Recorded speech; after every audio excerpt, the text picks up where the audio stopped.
Hey, Mike Philippov here from PracticeGuitarNow.com, and in this video I want to tell you why you do not need to practice 8 hours per day or anything even close to that to become a really good guitar player.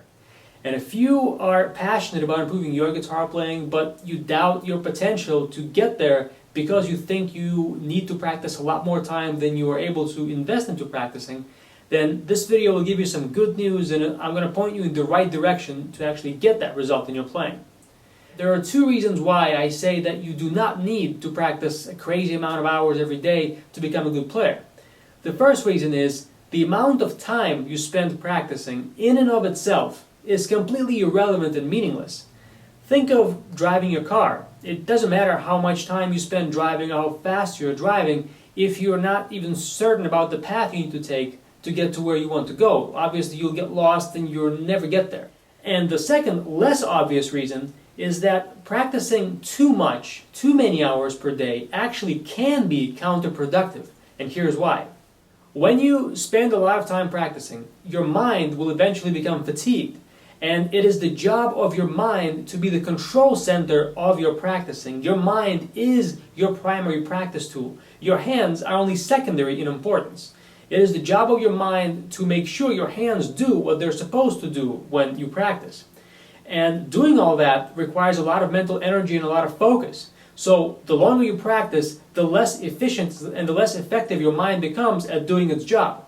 And when that happens, your practicing becomes mindless, and that is a breeding ground for mistakes to happen and for bad habits to develop. Now, am I saying that a lot of practice time is bad? No, of course I'm not saying that. I'm saying that the amount of time you practice is way down on the list of things you should be worried about when it comes to improving your guitar playing.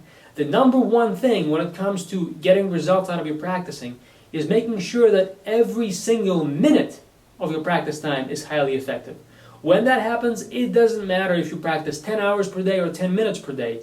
You will be better by the time you're done practicing compared to when you started practicing. And that is the only thing that matters. Once every single minute of your practice time is highly effective and it's optimized to move you towards your goals, feel free to practice as much as you want or as much as your life situation will allow. But until that happens, it doesn't matter how much you practice, because at best you will simply be spending way too much time to get the same small result, or at worst you will be spending a whole bunch of time practicing and not really getting anywhere, which is even worse. So now I want to give you a few tips that will help you to optimize your guitar practicing and get better results out of less practice time. The first tip is to take advantage of the time you have away from the guitar. All of us, no matter how busy we are, have lots of little blocks of time in the day when we aren't doing anything productive, but we could use that time to become better musicians. And there are lots of things you can do. Some of the obvious things include quizzing yourself on music theory concepts or fretboard visualization or singing scales or things like this. And one of my favorite things to do that is specific to practicing is what I call rehearsing your practice session. What I mean is you think in advance about the specific challenges that are facing you in your guitar playing right now and what specific short micro-term goals you intend to achieve for the given practice session. In other words, when you practice guitar, let's say on Monday, what do you intend to accomplish on Monday? What are the specific tiny micro goals you have set for yourself for that Monday's practice session? And how do you intend to achieve them? You think about those things. You visualize yourself sitting down with your guitar. You visualize yourself playing through the exercises. You think about what points of your technique you're going to focus on. How you will look at your picking hand. How will you look at your fretting hand? How will each hand move? What mistakes you will try to avoid. All of those things.